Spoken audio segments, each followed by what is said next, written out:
Hey, this is Rich over at TVP Live with another quick tips tutorial brought to you by Adobe Photoshop Elements Tutorials Group. And let's jump right into this poster's image here. And you got this shimmery stuff, either coming from the glass or the original photo. I'm not sure what it is, but how to fix this using like proportional cloning. So what I do is grab pieces of other parts of the image or even from online. In this case, I grabbed an arm to replace the arm in three different parts. Here's the hand and here's the other arm. So that fixes this part of the photo. Now we want to get the rest of the photo to look better, which is going to be the shimmery part here. So I'm going to go ahead and grab some of the portion that still looks good from the dress here. That's going to be, I don't know, about from here to here. This is kind of like cloning my own, poor man's cloning. Let me grab this layer. I'm going to copy that layer. Now I have a new layer just with that one piece. And let's go ahead and soften the edges. I can enlarge it a little bit. And let's make it a little bit taller because we're going to duplicate this a few times. But we want it to be nice and big. I will grab the eraser. Let's grab a nice fat brush at about 40 points, and we're going to erase the edges so that when we clone this, it's not going to look cloned, hopefully. Now we bring in the picture again, and it's okay that we're covering more than what it actually is because we'll be able to soften that up. So I'm going to hold the Alt button and left click, and that copies the image. And we can just attach to another one here. And then we can do the same thing, hold Alt and drag to attach a third one, fourth one, fifth one. We'll do it enough to cover the whole dress. 6, 7, and 8.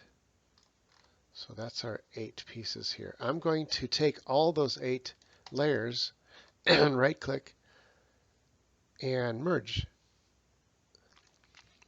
Now we got one big piece here, and to soften it up, I'm going to grab the filter and blur and Gaussian blur, and it's set at about, I don't know, let's see, where we start losing the pattern look.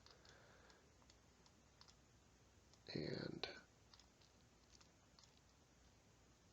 let's go about 15 points here. That's pretty good right there at about 15. So now we got it all nice and blurred. That's going to be what we want to cover the dress. I'm going to place it somewhere here where I can see that it's covering everything from underneath. Now I'm going to make it opaque so that I can cut it out and grab an eraser. Nice small, I don't know, 10 point or so. It doesn't have to be too detailed because this is kind of a fuzzy photo. Just get in there, and I'm doing shift clicking, or I can draw it by hand.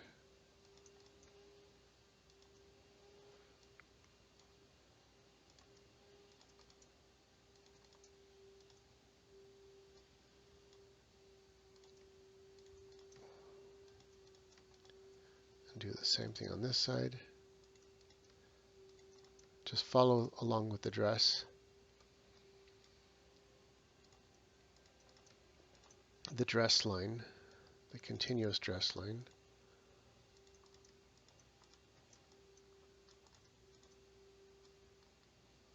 And there we go.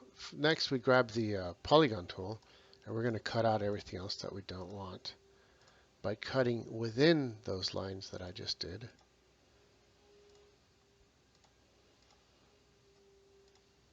This takes quite a bit more work, but you know what? When you have a photo that information is lost so much, then you don't have much of a choice. I'll close the loop there. And now we're going to right click and hit select inverse, which selects everything but what I want. Hit delete, and there we go. And now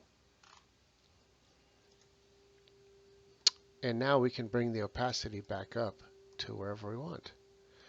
I kind of don't want to do it 100% because I want to leave a little bit of shimmer in there as if it was some sort of reflection. So let's try 95%. And that leaves just a tiny bit. And um, next, let's add a fake shadow because if you can see, the edges are darker on both sides here from the shadow. So I'm going to add a layer right above the dress layer. Grab some pure black. Grab a thick brush. Right around here is good, about 150 point. And I'm going to simply draw a shadow through the whole piece. And I'll grab my shadow and lessen it so that I can grab an eraser, a small 10 point, and follow that same line just like we did along the dress.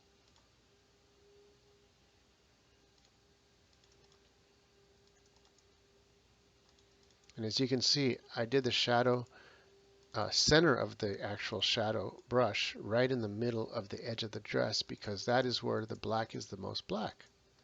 And these little points here, I can just draw them by hand.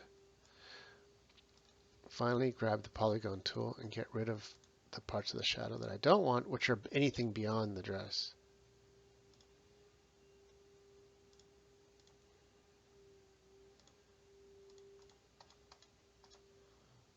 And I'll hit delete. Now I can take my shadow layer and change the opacity to whatever looks natural. I could do a heavy shadow like this, which looks unnatural, or kind of match the other side, which is right at around right there, about 30%, I think. Let's bring back the arms and see how that looks in the hands. And as you can see, it's starting to look better. It looks, pretty real there. So that's proportional cloning. I can do the same to his here. But I think you get the point. You just kind of just do the same thing on this side, and that's pretty much how you can do it. You can change the colors a little bit, or lessen, or enhance the opacity of the dress, depending on how much you want to show through. And that's pretty much it. This is Rich calling it quits for this tutorial, saying over and out.